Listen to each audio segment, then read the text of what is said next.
ஆண்டவரும் இரட்சகருமாகிய இயேசு கிறிஸ்துவின் விலையேற பெற்ற திருநாமத்தினாலே சபையாருக்கு என்னுடைய அன்பின் நல்வாழ்த்துக்களை நான் தெரிவித்துக் கொள்ளுகிறேன். இந்த நாளிலே கர்த்தர் நம்மோடு கூட இடைப்படும்படியாக ஆண்டவர் எனக்கு தந்த வேத வசனம், நாம் வாசிக்க கேட்ட வேத பாடத்திலே சங்கீதம் 57 அதிகாரம் 2 வசனம், அதை தான் நாம் இப்பொழுது பாடலாகவும் பாடினோம். நாம் வாசிக்க கேட்போம். எனக்காக யாவையும் செய்து முடிக்க போகிற தேவனாகிய உன்னதமான தேவனை நோக்கி கூப்பிடுவேன். எல்லாரும் சேர்ந்து சொல்லலாமா? எனக்காக யாவையும் செய்து முடிக்க போகிற தேவன். ஹல்லேலூயா. எனக்காக யாவையும் செய்து முடிக்க போகிற தேவன். ஆண்டவரை குறித்து அநேக இடங்களிலே பலவிதமான அறிமுகங்கள் சொல்லப்படுகிறது. அதிலே ஒரு அறிமுகம்தான் இது. எனக்காக யாவையும் செய்து முடிக்க போகிற தேவன். ஹல்லேலூயா. சொல்லலாமா? ஹல்லேலூயா. என்ன காரியத்திலே செய்து முடிக்க முடியாத நிலையிலே, தடையான ஒரு சூழ்நிலையிலே நீங்கள் வந்து நின்று கொண்டிருந்தாலும் இன்னைக்கு ஆண்டுடைய நாமத்தினாலே நான் உங்களை பார்த்து சொல்லுகிறேன், நீங்கள் தைரியமாய் சொல்லுங்கள், எனக்காக அவர் யாவையும் செய்து முடிப்பார். ஹல்லேலூயா. ஏன்? அவரை நம்பி எல்லா காரியங்களையும் அவருக்கு பயந்திடும் பக்தர்கள் செய்கிறபடியினாலே. ஆகவே தான் இங்கே சங்கீதக்காரன் சொல்லுவார், அவரை நோக்கி நான் கூப்பிடுவேன். ஹல்லேலூயா. என்ன நிலை என்பதை நாம் இந்த வசனத்தின் இந்த முகவுரை, இந்த அதிகாரத்தின் முகவுரையிலே முன்னுரை பகுதியிலே அந்த within the brackets ஒரு பகுதி கொடுக்கப்பட்டிருக்கிறதை நீங்க வாசிக்க முடியும். அதை வாசிக்கும்படியாக கேட்கிறேன். தாவீது சவுலுக்கு தப்பியோடி கெபியில் ஒதுங்குகையில் தனக்கு நஷ்டம் நேரிடாதபடி அல்தஷ்கீத் என்னும் வாத்தியத்தில் வாசிக்க தாவீது பாடி ராக தலைவனுக்கு ஒப்புவித்த மிக்தாம் என்னும் சங்கீதம். என்ன சங்கீதமா? இந்த சங்கீதத்துடைய பேர் ஞாபகம் வைத்துக் கொள்ளுங்கள், மிக்தாம் என்னும் சங்கீதம். ஹல்லேலூயா. இந்த முழு அதிகாரத்துக்கு மிக்தாம் என்கிற பெயர் இடப்பட்டது. இந்த மிக்தாம் என்பதற்கு என்ன அர்த்தம் என்றால், அழித்து விடாதே என்று அர்த்தமாம். ஹல்லேலூயா. அழித்து விடாதே என்று அர்த்தம். இந்த மிக்தாம் என்கிற சங்கீதம் எதற்காக உரைக்கப்பட்டது, என்ன சூழ்நிலையிலே உரைக்கப்பட்டது என்று இங்கே நாம் வாசிக்க கேட்டோம். சவுலுக்கு பயந்து தாவீது தப்பி ஓடுகையில் என்கேதி வனாந்தரத்திலே ஒரு சம்பவம் நடக்கிறது. என்ன நடக்கிறது? சவுல் தன்னுடைய மனுஷர் 3000 பேரோடு கூட இந்த என்கேதி வனாந்தரத்திலே தாவீதை தேடி கண்டுபிடித்து கொலை செய்ய வேண்டும் என்பதற்காக வருகிறார்.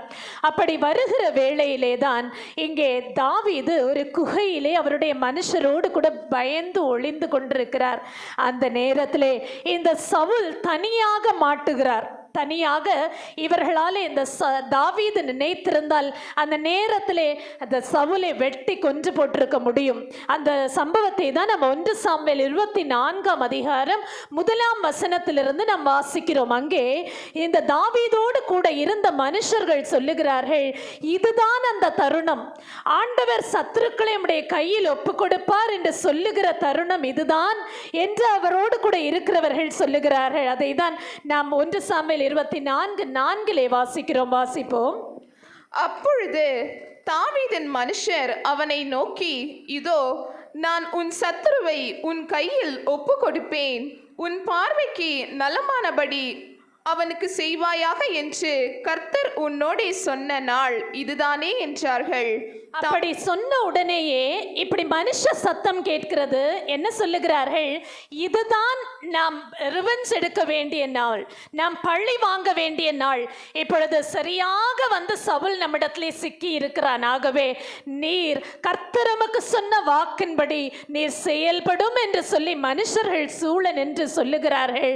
இதை கேட்ட உடனேயே இந்த தாவீது போய் அவருடைய சால்வையின் ஒரு நுனியை மாத்திரம் அறுத்து எடுத்துக்கொள்ளுகிறார். யாருடைய சால்வையை? இந்த சவுலுடைய சால்வையின் ஒரு ஓரத்தை அறுத்து எடுத்துக்கொள்ளுகிறார். எடுத்துக்கொண்ட பிறகுதான் இவருடைய இருதயத்திற்குள்ளே ஒரு சத்தம் கேட்கிறது. அந்த சத்தம் தான் மிக்தாம் என்று சொல்லுகிற சத்தம். ஹல்லேலூயா. என்ன சத்தம்? மிக்தாம், அழித்து விடாதே என்கிற சத்தம். மனுஷ சத்தம் என்ன சொல்லுகிறது? இதுதான் உன்னுடைய நாள், இதுதான் நீ பழிவாங்கும் நாள், இன்றைக்கு நீ செயல்படுகிறதற்கு ஆயத்தப்படு என்று மனுஷ சத்தம் சொல்லுகிறது. இத்தனை நாளும் ஓடி ஓடி ஒளிந்து கொண்டிருந்தது போதும் என்று சுற்றி இருக்கிறவர்கள் நல்ல ஆலோசனை தான் சொல்லுகிறார்கள். ஆனால் இருதயத்திலே தேவ சத்தம் கேட்கிறது, மிக்தாம், அழித்து விடாதே. ஹல்லேலூயா சொல்லுங்க, ஹல்லேலூயா. நாம இருந்தால் என்ன செய்திருப்போம்? யோசித்து பாருங்கள். இந்த தாவீது தேவ சத்தத்திற்கு இடம் கொடுத்தார். கரங்களை உயர்த்தி ஒரு ஹல்லேலூயா சொல்லுங்க, ஹல்லேலூயா. அவருடைய பதில் என்னவாக இருந்தது? கர்த்தர் அபிஷேகம் பண்ணின மனுஷன் மேல் கை போடுவதற்கு எனக்கு அதிகாரம் இல்லை. ஹல்லேலூயா. கை போடுவதற்கு எனக்கு அதிகாரம் இல்லை. இந்த வஸ்திரத்தின் ஒரு தொங்கலின் ஓரத்தை அறுத்து எடுத்த உடனேயே அது நிமித்தமாகவே அவருடைய மனம் அடித்து கொண்டதாம். அதேதான் நாம் 5ஆம் வசனத்திலே வாசிக்கிறோம். வாசிப்போம். தாவீது சவுலின் சால்வை தொங்கலை அறுத்து கொண்டது நிமித்தம் அவன் மனது அடித்து கொண்டிருந்தது. அவனுடைய மனது ஏன் அடித்து கொண்டிருந்தது? மனுஷ சத்தத்துக்கு ஒரு நொடியிலே செவி கொடுத்து விட்டேனே என்கிற ஒரு பயம், ஒரு அச்சுறுத்தல் அவருடைய இருதயத்தை பதைக்க செய்தது. ஹல்லேலூயா. ஆனால் அந்த மனுஷ சத்தத்திற்கு அவர் செவி கொடுக்க விரும்பவில்லை. கரங்களை உயர்த்தி ஒரு ஹல்லேலூயா சொல்லுங்க. என் அன்பு தேவனுடைய பிள்ளைகளை, இன்றைக்கு உங்களை சூழ உங்களை விழுங்க பார்க்கிறவர்கள் நிற்கிறார்கள், உங்களை நிந்திக்கிறவர்கள் நிற்கிறார்கள். சிங்கங்களின் மத்தியிலே கிடக்கிறது போல நீங்கள் கிடக்கிறீர்கள். ஆனால் நீங்கள் கர்த்தருடைய சத்தத்திற்கு இடம் கொடுப்பீர்களா? அல்லது உங்களை சூழ ஒரு சிலர் நின்று ஆலோசனைகளை சொல்லிக் கொண்டிருக்கிறார்கள், கிறிஸ்துவுக்கு விரோதமான ஆலோசனைகள், அவைகளுக்கு செவி கொடுப்பீர்களா? இன்னைக்கு ஆண்டவருக்கு பார்த்து நாம சொல்ல போகிறது என்ன? எனக்காக யாவையும் செய்து முடிக்கிற தேவன். கரங்களை உயர்த்தி ஒரு ஹல்லேலூயா சொல்லுங்க, ஹல்லேலூயா. நான் செய்ய வேண்டிய அவசியம் இல்லை, என்னோடு கூட ஒரு ஆண்டவர் இருக்கிறார், அவர் எனக்காக யாவையும் செய்து முடிப்பார். செய்து முடிப்பாரா மாட்டாரா? செய்து முடித்தாரா இல்லையா? தாவீதுடைய வாழ்க்கையில செய்து முடித்தாரா இல்லையா?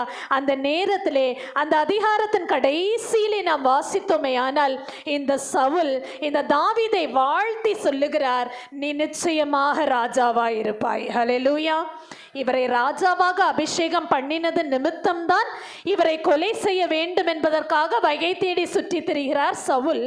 ஆனால் கடைசியாக எதிராளியின் வாயிலிருந்தே வந்தது, நீ இந்த நாட்டிற்கு ராஜாவாயிருப்பாய். கரங்களை உயர்த்தி ஒரு ஹல்லேலூயா சொல்லுங்க. இன்னைக்கு தேவ சத்தம் உங்களுக்கு கேட்கும் போது நீங்கள் செவி கொடுக்க ஆயத்தம் தானா? ஹல்லேலூயா சொல்லுங்க. ஆண்டவரே, நான் முழுவதுமாய் செவி கொடுப்பேன்.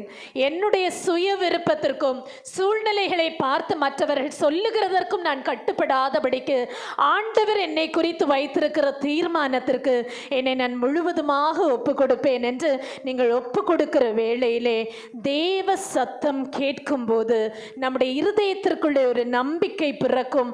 அப்பொழுதுதான் நாம் சொல்ல முடியும், எனக்காக யாவையும் அவர் செய்து முடிப்பார் என்று. ஹல்லேலூயா. இன்னைக்கு நம்பிக்கை இருக்கிறவங்க எல்லாரும் சேர்ந்து சொல்லலாமா, எனக்காக அவர் யாவையும் செய்து முடிக்க போகிற தேவன். ஹல்லேலூயா. என்னென்னலாம் அவர் செய்வார் என்பதை வேதத்திலிருந்து சிலவற்றை நாம் பார்க்க போகிறோம். முதலாவதாக 2 நாளாகும் 25ஆம் அதிகாரம் 9ஆம் வசனத்தின் பிற்பகுதியை வாசிப்போம். அதற்கு தேவனுடைய மனுஷன், அதை பார்க்கிலும் அதிகமாய் கர்த்தர் உமக்கு கொடுக்கக்கூடும் என்றான். தேவ மனுஷனுடைய சத்தம் கேட்கிறது. யாரிடத்துல? அமத்சியா என்று சொல்லுகிற யூதாவின் ராஜாவிடத்திலே என்ன சொல்லப்பட்டது? அதை பார்க்கிலும் அதிகமாய் தேவன் கொடுப்பார். ஹல்லேலூயா சொல்லுங்களேன், ஹல்லேலூயா. அதிகமானவைகளை தருகிற தேவன் நம்மோடு கூட இருக்கிறார். நாம ஒரு லிமிட் வரைக்கும் தான் கேட்போம், ஆண்டவரே எனக்கு இது வரைக்கும் போதும், இவ்வளோ தாங்க எனக்கு போதும், எனக்கு இந்த அன்றாட செலவுகளுக்கு எனக்கு இருந்தால் போதும், என்னுடைய வாழ்க்கை சீராய் இருந்தால் எனக்கு போதும் என்று சிலவற்றை ரெஸ்ட்ரிக்டடாக நாம் கேட்டுக்கொண்டிருக்கலாம். ஆனால் கர்த்தருடைய சத்தம் இங்கே என்ன உண்டாயிற்று? அதை காட்டிலும் அதிகமாக உங்களுக்கு தர தேவன் போதுமானவராய் இருக்கிறார். கரங்களை உயர்த்தி ஒரு ஹல்லேலூயா சொல்லுங்க, ஹல்லேலூயா. இது என்ன சம்பவம்? இந்த அமத்சியா என்கிற யூதாவின் ராஜா தனக்கு விரோதமாய் வருகிற ராஜாக்களை எதிர்கொள்ளுகிறதற்கு சிலரை யுத்த மனுஷராக நியமிக்கிறார். அப்பொழுது யூதாவின் ஜனங்களுக்குள்ளே மொத்தம் 3,00,000 பேரை தெரிந்து கொள்ளுகிறார். 3,00,000 பேரை யுத்த மனுஷராக தெரிந்து கொள்ளுகிறார். யுத்த மனுஷராய் 3,00,000 பேரை தெரிந்து கொண்டு ஆயத்தப்படுத்தப்பட்ட நிலையிலே இவர் யோசிக்கிறார், இது மாத்திரம் போதாது, இன்னும் அதிகமாய் தேவை என்று சொல்லி இஸ்ரவேலிலே சென்று அங்கிருக்கிற பலசாலிகளை இவர் விலைக்கு வாங்குகிறார். ஹல்லேலூயா. எவ்வளவு விலைக்கு வாங்குகிறார்? 100 தாலந்து வெள்ளி கொடுத்து 1,00,000 பலசாலிகளை மறுபடியும் கொள்ளுகிறார். ஹல்லேலூயா. அப்பொழுதுதான் கர்த்தருடைய வார்த்தை உண்டாகி சொன்னது, அது தேவையில்லை, அந்த 1,00,000 பலசாலிகளை நீ உனக்கென்று சேர்த்து கொண்டாயே, அது அவசியமில்லை, அவர்களை மறுபடியும் நீ அனுப்பிவிடு. ஹல்லேலூயா. அவங்களுக்கு பணம் கொடுத்து அவங்களே தனக்கென்று சொந்தமாக்கி விட்டாச்சு. ஆனால் இப்போ தேவ மனுஷன் சொல்லுகிறார், அவர்களை அனுப்பிவிடு. அப்பொழுது இவர் சொல்லுகிறார், அப்படியான அந்த 100 தாலந்து வெள்ளிக்காசு என்ன ஆகும்? என்னுடைய பணம் வீணா போச்சே என்று சொல்லி கேட்டபோதுதான் தீர்க்கதரிசி சொல்லுகிறார், அதை பார்க்கிலும் அதிகமாக நீ பெற்றுக்கொள்ளுவாய். கரங்களை உயர்த்தி ஒரு அல்லேலூயா சொல்லுங்க. அல்லேலூயா. கர்த்தர் நிமித்தமாக எதையாவது நாம் ஒன்று இழந்ததுண்டானால் அதை பார்க்கிலும் அதிகமாய் தருகிற தேவன் நம்மோடு கூட இருக்கிறாரா இல்லையா? ஆமேன் சொல்லலாமா? ஆமேன். ஹல்லேலூயா. இந்த அமத்சியாவுக்கு இப்படி சொல்லப்பட்டதற்கான காரணம் என்ன? தான் தன்னை மேன்மைப்படுத்திக் கொள்ளாதபடிக்கு, என்னாலே தான் இது நடந்தது, என்னாலே தான் இந்த ஜெயம் கிடைத்தது என்று தான் கொண்டு வந்த அந்த மனுஷர் நிமித்தமாய் ஜெயத்தை அவர் பெற்றுக்கொள்ளாதபடிக்கு தான் ஆண்டவர் இப்படிப்பட்ட ஒரு சத்தத்தை அவனுக்கு தெரியப்படுத்தினார். இன்றைக்கு நம்மை பார்த்து ஆண்டவர் சில காரியங்களை ஆலோசனையாக சொல்லும்போது நாம் அதை ஏற்றுக்கொள்ளுவோமா மாட்டோமா? சொல்லுவோம், முழு மனசோடு ஏற்றுக்கொள்ளுகிறேன் ஆண்டவரே. அது ஒருவேளை எனக்கு பாதிப்பை உண்டாக்குகிறதாக இருக்கலாம், எனக்கு இழப்பை உண்டாக்குகிறதாக இருக்கலாம், எனக்கு அதனால சில லாபமான காரியங்கள் எல்லாவற்றையும் நான் இழக்க வேண்டிய சூழ்நிலைகள் வரலாம். ஆனால் அதை காட்டிலும் பெரிய காரியங்களை, அதிகமான காரியங்களை என் ஆண்டவர் எனக்கு செய்ய அவர் போதுமானவராயிருக்கிறார். ஹல்லேலூயா. யோபுடைய வாழ்க்கையிலே நீங்கள் வாசிக்கும் போது யோபு 42ஆம் அதிகாரம் 2ஆம் வசனம் சொல்லுகிறது, தன்னுடைய இயலாமையிலே தன் எல்லாவற்றையும் இழந்த நிலையிலே இந்த மனுஷனுடைய வாயிலிருந்து புறப்படுகிற வார்த்தையை பாருங்கள், வாசிப்போம். தேவரீர் சகலத்தையும் செய்ய வல்லவர், நீர் செய்ய நினைத்தது தடைப்படாது என்பதை அறிந்திருக்கிறேன். எந்த நிலையில சொல்லுகிறார்? ஒண்ணுமே இல்லை, கையில எல்லாவற்றையும் இழந்தாச்சு, தன்னிடத்துல இருக்கிற சரீர பலனே இழந்தாயிற்று, தன்னுடைய நண்பர்கள் உட்கார்ந்து இவரை ஏளனம் செய்து கேலி செய்து கொண்டிருக்கிறார்கள், தூஷணமான வார்த்தைகளை பேசிக் கொண்டிருக்கிறார்கள். இது எல்லாவற்றையும் கேட்டு கடைசியாக அவருடைய வாயிலிருந்து வருகிற வார்த்தை, சகலத்தையும் அவர் எனக்கு செய்து முடிப்பார். கரங்களை உயர்த்தி ஒரு அல்லேலூயா சொல்லுங்க. இன்னைக்கு ஒருவேளை அப்படிப்பட்ட ஒரு நிலையிலே நீங்க இருக்கலாம். உன்னால இதை எப்படி செய்துவிட முடியும்? நீ என்ன தகுதியுடையவன் தானா? நீ என்ன பரிசுத்தவானா என்று பலவிதமான கேள்விகளை உங்களுக்கு விரோதமாக எழுப்புகிறவர்கள் மத்தியிலே நீங்கள் சொல்ல வேண்டியது, தேவன் எனக்காக யாவையும் செய்து முடிப்பார். ஹல்லேலூயா. ஆமேன். ஹல்லேலூயா. கர்த்தர் எனக்காக யாவையும் செய்து முடிப்பார். காரணம் என்ன? காரிய சித்தி கர்த்தரால் உண்டாகும் என்று வேதம் சொல்லுகிறது. யாரால காரிய சித்தி உண்டாகிறது? ஒரு காரியத்தை நம்ம செய்கிறோம், ஆனால் அது சித்தி பெறுவது நம்முடைய கையில இல்லை. யார் கையில இருக்கு சொல்லுங்க? ஆண்டவர் கையில இருக்கு. நாம நினைக்கிறோம், நான் செய்த என்னுடைய முயற்சிக்கான பலன் எனக்கு வந்துவிடும் என்று நினைக்கிறோம். அப்படி அல்ல. காரிய சித்தியோ கர்த்தரால் வரும் என்று நீதிமொழிகள் 16ஆம் அதிகாரம் 33ஆம் வசனம் சொல்லுகிறது. இந்த யோபு அவர் சொன்னபடியே அவருடைய வாழ்க்கையில அதிகமாய் பெற்றாரா இல்லையா? அதிகமானவைகளை பெற்றாரா இல்லையா? ஏற்கனவே இருந்ததை காட்டிலும் ஆண்டவர் அதே ஆசீர்வாதத்தை அல்ல, அதை காட்டிலும் அதிகமாய், ஹல்லேலூயா, எதிர்பார்த்ததற்கும் அதிகமாய், ஏற்கனவே அவர் இருந்த நாட்களிலே அவர்தான் அந்த ஊர்லே செல்வச்சீமானா இருந்தார் இல்லையா? அவர்தான் அந்த ஊர்லேயே பெரிய பணக்காரனா இருந்தார். ஆனா இப்போ அதை காட்டிலும் இன்னும் ஒரு மடங்கு எக்ஸ்ட்ராவா வந்ததுன்னா அவருடைய பிரசித்தி எங்கெல்லாம் பரவி இருக்கும்ல, எங்கெல்லாம் ஆண்டுடைய நாமம் பரவி இருக்கும். என் அன்பு தேவனுடைய பிள்ளைகளே, கர்த்தர் ஒரு இழப்பை அனுமதிக்கும் போது அதற்கு பிறகு உங்களுக்கு கொடுக்கிற நன்மை அதிகமானதாக இருக்கும். கரங்களை உயர்த்தி ஒரு அல்லேலூயா சொல்லுங்க. அல்லேலூயா. என் ஆண்டவர் செய்வார் என்று விசுவாசிக்கிற பிள்ளைகளுக்கு அவர் செய்கிறார். இஸ்ரவேலருக்கு ஆண்டவருடைய சத்தம் கேட்கும்போது அவர்கள் கேட்க மறுத்தார்கள். என்னாகும் 14ஆம் அதிகாரம் 22, 23 ஆகிய வசனங்களை வாசிப்போம். என் மகிமையையும் நான் எகிப்திலும் வனாந்திரத்திலும் செய்த என் அடையாளங்களையும் கண்டிருந்தும் என் சத்தத்துக்கு செவி கொடாமல் இதனோடே 10 முறை என்னை பரீட்சை பார்த்த மனிதரில் ஒருவரும் அவர்கள் பிதாக்களுக்கு நான் ஆணையிட்டு கொடுத்த தேசத்தை காண மாட்டார்கள். எனக்கு கோபம் உண்டாக்கினவர்களில் ஒருவரும் அதை காண மாட்டார்கள். ஆண்டுடைய சத்தத்தை கேட்டும் அதற்கு செவி கொடாததினாலே என்று சொல்லப்பட்டிருக்கிறது. அல்லேலூயா. எத்தனையோ அற்புத அடையாளங்களை இத்தனை நாட்களும் கண்ட ஜனம் அவர்கள், என் சத்தத்தின்படி நடந்து கொண்டிருக்கிற ஜனம் இவர்கள். ஆனால் இப்பொழுதோ 10 முறை மறுபடியும் என்னை பரீட்சை பார்க்கிறார்கள். அல்லேலூயா. ஆகவே இந்த மனுஷரில் ஒருவரும் நான் வாக்குத்தத்தம் கொடுத்த அந்த தேசத்திற்குள்ளே பிரவேசிக்கிறதில்லை என்று வாக்குரைத்தார். அல்லேலூயா. ஏன் இந்த சாபம் உங்களுக்கு வந்தது? காரணம் என்ன? தேவ சத்தத்திற்கு கீழ்ப்படிய மறுத்ததினாலே. அல்லேலூயா. என் அன்பு தேவனுடைய பிள்ளைகளே, ஆண்டுடைய சத்தம் கேட்கப்படும் போது இன்றைக்கு நான் முழுமனதோடு அதற்கு கீழ்ப்படுகிறேன் என்று நீங்கள் சொல்லுவீர்களானால் கர்த்தர் நமக்காக யாவையும் செய்து முடிப்பார். இந்த ஜனங்களை பார்த்த தீர்க்கதரிசி சொல்லுகிறார், நீங்க வரவே வராதீங்கப்பா, நீங்க மலைக்கு மேலே ஏறாதீங்க, கர்த்தர் உங்களோடு கூட இருக்க மாட்டார் என்று சொன்னார். ஹல்லேலூயா. ஏன்? காரணம் என்ன? உங்களுக்கு எத்தனையோ வாய்ப்புகள் கொடுத்தாச்சு, எத்தனையோ சான்சஸ் திரும்ப திரும்ப கொடுத்தாச்சு ஆண்டவர். ஆனால் எல்லாத்துலேயும் நீங்கள் ஆண்டவரை அதிருப்தி தான் படுத்திருக்குங்க. எந்த இடத்துலையும் ஆண்டவரை நீங்கள் சந்தோஷப்படுத்தலை. ஹல்லேலூயா. எனக்கு சொல்லுவோம், ஆண்டவரே, ஏதாவது காரணத்தினாலே நான் உம்மை திருப்திப்படுத்தாதிருப்பேன், ஆனால் இன்றைக்கு நான் ஒப்பு கொடுக்கிறேன் தேவ சத்தம் கேட்கிறதற்கு. ஹல்லேலூயா. ஹல்லேலூயா. தேவ சித்தம் நிறைவேற என்னையும் ஒப்படைக்கிறேன். தேவ சத்தம் என்னுள்ளம் பலமாக துணிக்குதே. தேவ சித்தம் நிறைவேற என்னையும் ஒப்படைக்கிறேன்.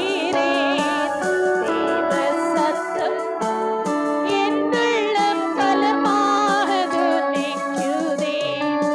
முட்களுக்குள் மலர்கின்றதோர் மக்களை கவரும் லீலி புஷ்பம் போல். முட்களுக்குள் மலர்கின்றதோர் மக்களை கவரும் லீலி புஷ்பம் போல். என்னையுமே தம் சாயலாய் என்றென்றும் உருவாக்குவார். எல்லாரும் சேர்ந்து, என்னையுமே தம் சாயலாய் என்றென்றும் உருவாக்குவார். தேவ சித்தம் நிறைவேற என்னையும் ஒப்படைக்கிறேன். தேவ சத்தம் என்னுள்ளம் பலமாக துணிக்குதே. தேவ சித்தம் நிறைவேற என்னையும் ஒப்படைக்கிறேன். தேவ சத்தம் என்னுள்ளம் பலமாக துணிக்குதே. ஹல்லேலூயா. தேவ சத்தம் பலமாய் தொனிக்கிற நாட்கள் வரும். அப்பொழுது நாம் எந்த சத்தத்திற்கு கீழ்ப்படிவோம் என்பதை இன்றைக்கே நாம் முடிவு செய்வோம். ஹல்லேலூயா. கர்த்தருடைய சத்தத்திற்கு நான் கீழ்ப்படிய என்னை நான் முழுவதுமாக ஒப்பு கொடுக்கிறேன். அப்பொழுது எனக்கு அதிகமானவைகளை அவர் செய்து முடிப்பார். ஹல்லேலூயா. என்னுடைய தேவைக்கு அதிகமானவைகளை. அடுத்ததாக சங்கீதம் 118ஆம் அதிகாரம் 23ஆம் வசனத்தை வாசிப்போம்.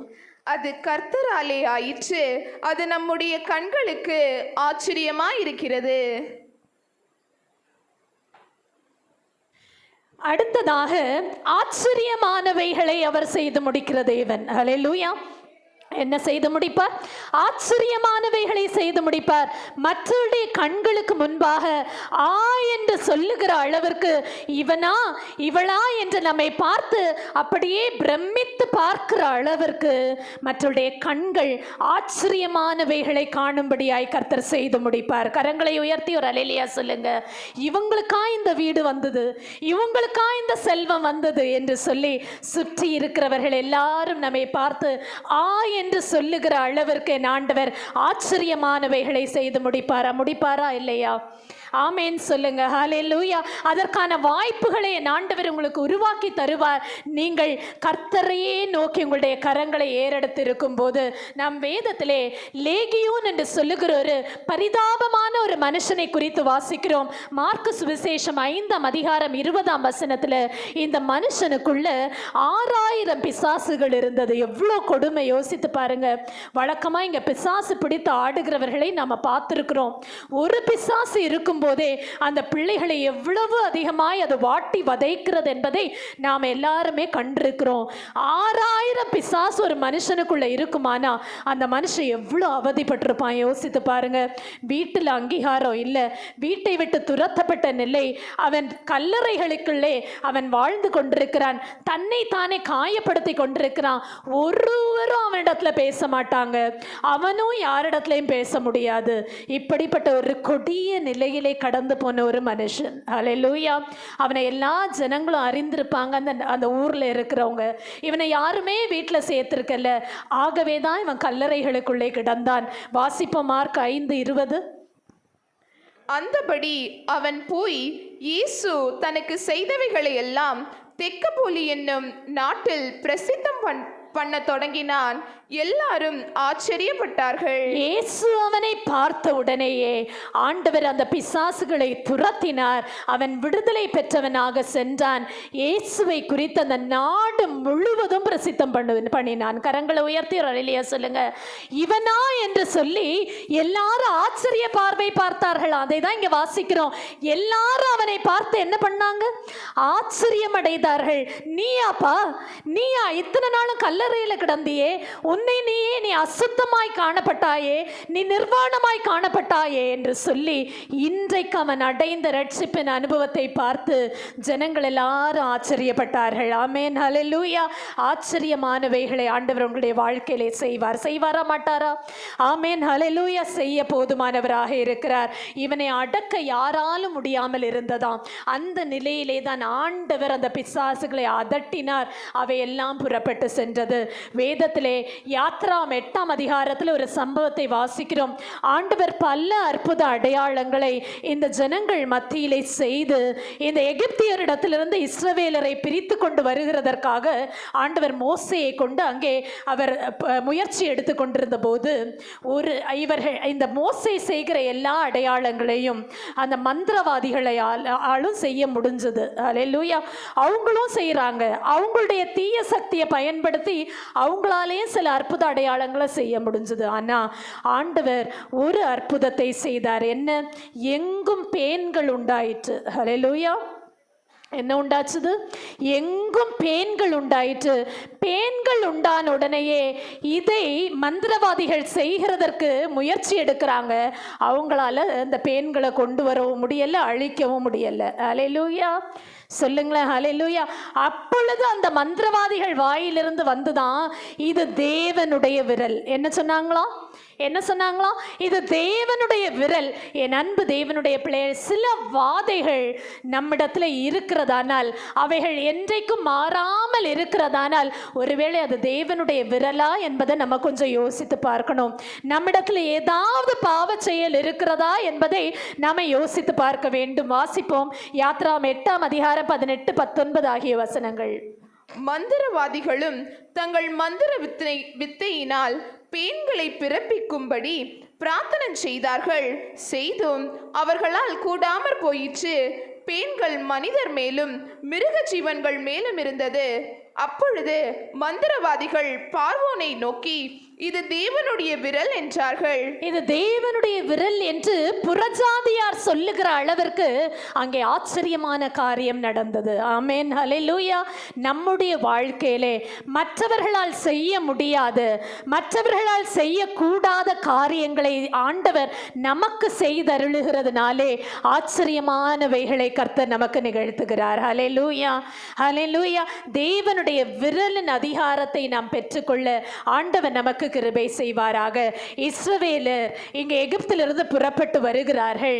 புறப்பட்டு வந்த பிறகு பார்வோன் அவனுடைய ரதங்களோடு, அவனுடைய குதிரை வீரர்களோடு, அவனுடைய பயங்கரமான படை சேவகர்களோடு இந்த இஸ்ரவேலரை பின்தொடர்ந்து வருகிறான்.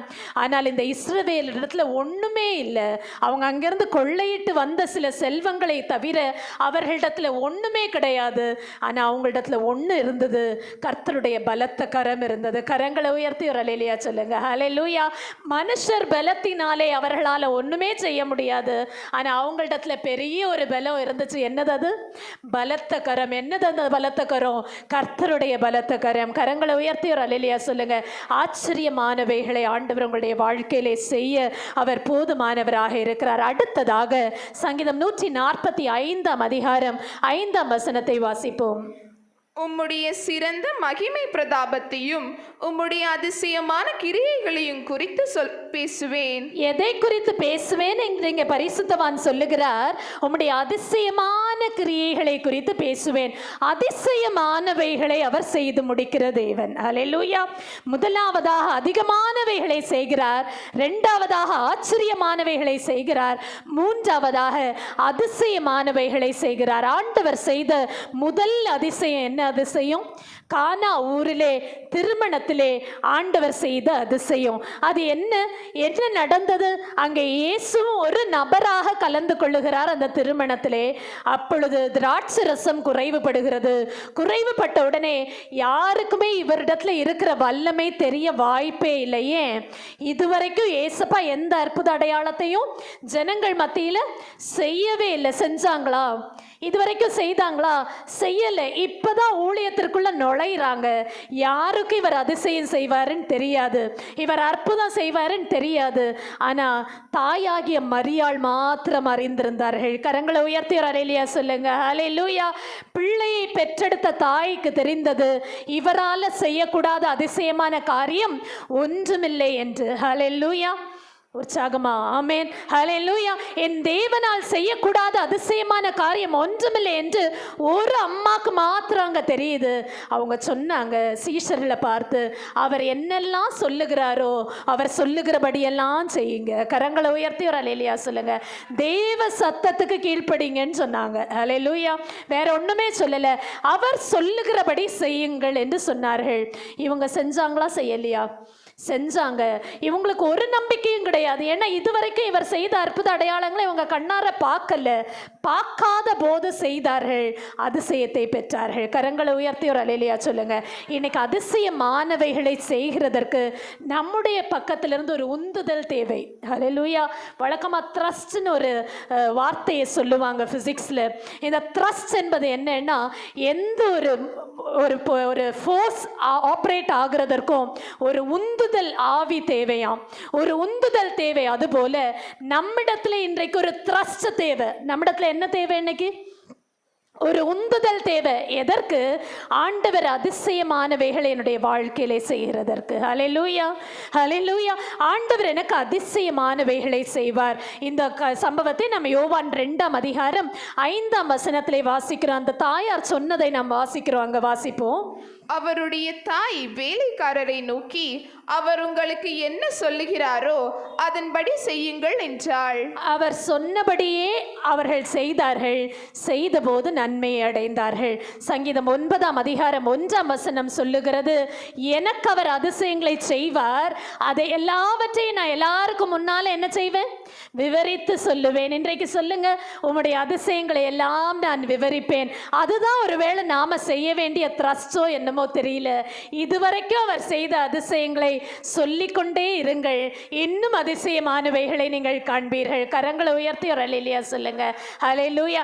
என் வாழ்விலே அவர் செய்திருக்கிற எண்ணிலடங்காத அதிசயங்களை நான் பேச தொடங்கும் போது என் ஆண்டவர் இன்னும் அதிகமாய் எனக்கு அதிசயங்களை செய்ய போதுமானவராக இருக்கிறார். ஆபிரகாமை பார்த்து ஒரு வாக்குரைக்கப்பட்டது. ஆபிரகாமுக்கு பிள்ளை இல்லை. திரும்ப திரும்ப ஆண்டவர் அவரோடு கூட பேசிக்கொண்டே இருக்கிறார். கடைசியாக 99 வயதிலே ஆபிரகாமை பார்த்து ஆண்டவர் சொல்லுகிறார், நீ இனி உன்னுடைய மனைவியை சாராள் என்று கூப்பிடு. ஹல்லேலூயா. நீ இனி உன்னுடைய மனைவி எப்படி கூப்பிடு? சாராள் என்று கூப்பிடு. ஏன்? அவ அநேக ஜாதிக்கு தாயாய் இருப்பாள். எப்படி தாயாக முடியும்? என்ன நம்பிக்கை இருக்கு? இப்ப வரைக்கும் ஒரு பிள்ளையும் இல்லை. 99 வயது ஆயாச்சு இவருக்கு, இன்னும் பிள்ளை இல்லை. ஆனா சொல்லுகிறார், நீ அவளை பார்த்து பேசு. கரங்களை உயர்த்தி வரல. That is a thrust that we require. நம்மிடத்துல தேவையான அந்த உந்துதல் அதுதான். நீ அவளை பார்த்து பேசு, சாராள் என்று அழைப்பாயாக என்று ஆதியாம் 17ஆம் அதிகாரம் 15ஆம் வசனத்துல வாசிப்போம். பின்னும் தேவன் ஆபிரகாமை நோக்கி, உன் மனைவி சாராயை இனி சாராய் என்று அழையாதிருப்பாயாக, சாராள் என்பது அவளுக்கு பேராயிருக்கும். சாராள் என்பதற்கு அர்த்தம் நீ இனி ஜாதி அளிக்கு தாய். அப்போ அந்த நிமிஷத்திலிருந்து இன்னும் பிள்ளையை பார்க்கறதுக்கு முன்னாலே இந்த மனுஷன் ஆட்டோமேட்டிக்கா சாராள் என்று அழைக்க தொடங்கினார். அப்படின்னா என்ன அர்த்தம்? நீ அநேக ஜாதிகளுக்கு தாய் என்று அழைக்க தொடங்கின போது அங்கே அதிசயம் நடந்தது. கரங்களை உயர்த்தி ஒரு அல்லேலூயா சொல்லுங்க. ஹல்லேலூயா. தேவ சத்தம் இன்றைக்கு உங்களுக்கு கேட்கும் போது நீங்க செவி கொடுக்க ஆயத்தம் தானா? It might be impossible. இது எப்படி நடக்கும்? How it can happen? பல கேள்விகள் நமக்கு கேட்கலாம். ஆனா நம்முடைய இருதயத்துக்குள்ள நாம இடம் கொடுக்க வேண்டியது தேவ சத்தத்திற்கு. ஹல்லேலூயா. எப்படி தாவீது தேவ சத்தத்திற்கு கீழ்ப்படிந்தாரோ அப்படி இன்றைக்கு நாம் கீழ்ப்படுகிறதற்கு ஆயத்தப்படுவோம். சங்கீதம் 57ஆம் அதிகாரம் 1 வசனம் 3 வசனம் 4ஆம் வசனத்துல வாசிக்கிறோம், விக்கினங்கள் என்னை சூழ்ந்திருக்கிறது, என்னை விழுங்க பார்க்கிறவர்கள் என்னை நிந்திக்க சூழ்ந்திருக்கிறார்கள், சிங்கங்களின் மத்தியிலே நான் கிடக்கிறேன். ஆனால் இவைகள் எல்லாவற்றின் மத்தியிலும் அந்த மனுஷன் கடைசியா சொல்றது என்ன தெரியுமா? என் மகிமையே விழி. எல்லாத்தையும் எழுப்புறார். என் மகிமையே நீ எழும்பு, வீணையே நீ எழும்பு, சுரமண்டலமே நீ எழும்பு. எதுக்கு? என் ஆண்டவர் எனக்கு செய்ய போகிற ஆச்சரியமானவைகளுக்காக, என் ஆண்டவர் எனக்கு செய்ய போகிற அதிகமானவைகளுக்காக, என் ஆண்டவர் எனக்கு செய்ய போகிற அதிசயமானவைகளுக்காக இன்று முதல் நான் கர்த்தரை துதிப்பேன். கரங்களை உயர்த்தி அல்லேலூயா சொல்லுங்க. வாசிப்பும் 57ஆம் அதிகாரம் 8ஆம் வசனம். என் மகிமையே விழி, வீணையே சுரமண்டலமே விழியுங்கள், அதிகாலையில் விழித்துக் கொள்ளுவேன். அதிகாலையில் விழித்துக் கொள்ளுகிறது மாத்திரமல்ல, தொடர்ந்துள்ள வசனங்கள் சொல்லுகிறது, கர்த்தரை நான் துதிப்பேன். எந்த நிலையில? சவுல் தன்னை கொல்லுகிறதற்கு வந்து நின்று வகை தேடி சுற்றி கொண்டிருந்த நிலையில சொல்லுகிறார், என் ஆண்டவரை நான் துதிப்பேன் என்று. ஹல்லேலூயா. எனக்கு ஆண்டவரிடத்துல நாம் நம்மை ஒப்பு கொடுக்கலாம். ஆண்டவரே, எனக்கு தேவ சத்தம் கேட்கிற போது அதற்கு முழு மனதோடு நான் ஒப்பு கொடுக்கிறேன். அவர் எனக்காக யாவையும் செய்து முடிக்க போகிற உன்னதமான தேவன். அப்படியே கண்களும் மூடுங்க. ஹல்லேலூயா. ஆண்டவனுக்கு நம்மோடு கூட பேசி இருக்கிறார். நான் அவரை மாத்திரம் நோக்கி கூப்பிடுவேன். வேற எந்த மனுஷனையும் பார்த்து நான் நோக்கி கூப்பிட போகிறதில்லை. கர்த்தரையே நோக்கி என்னுடைய கண்கள் நோக்கி இருக்கும். ஹல்லேலூயா, ஹல்லேலூயா சொல்லுங்க. ஹல்லேலூயா, ஹல்லேலூயா, ஹல்லேலூயா. அப்பாவுமே நாங்கள் துதிக்கிறோம் ஆண்டவரே. எல்லாரும் சொல்லுவோம், ஆண்டவரே என்னுடைய இந்த பிரச்சனைக்காக நான் உம்மை நோக்கி கூப்பிடுகிறேன். அப்பா, இந்த போராட்டம் மாற நான் உம்மை நோக்கி கூப்பிடுகிறேன் ஆண்டவரே. ஹல்லேலூயா, ஹல்லேலூயா, ஹல்லேலூயா. எனக்காக யாவையும் செய்பவரே, செய்து முடிப்பவரே, எனக்காக யாவையும் செய்பவரே, செய்து முடிப்பவரே, என் பாரங்கள், என் சுமைகள், என் பாரங்கள்,